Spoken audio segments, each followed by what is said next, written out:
in my house, we will serve the Lord.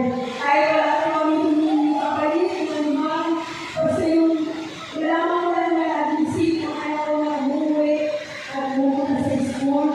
At yung mga pag-aaral nila, ay ito, ganito yung Brother Ricky, ay napag-aaral sa tuloy ng Diyos sa private school, ang mga ko, at pag-aaral ko po sa Benzo, so, talagang ang Diyos ay napakatuloy sa mga tao na kapag nag-iibig sa Kanya, hindi man po tayo kapag, pero ang Diyos ay lagi kapag nag-iubog sa ating mga kapag. Kaya Brother Mike, salamat sa buhay mo.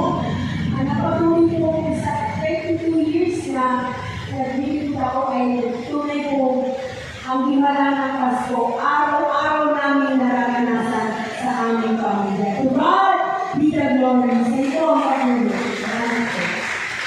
Ay, pumili,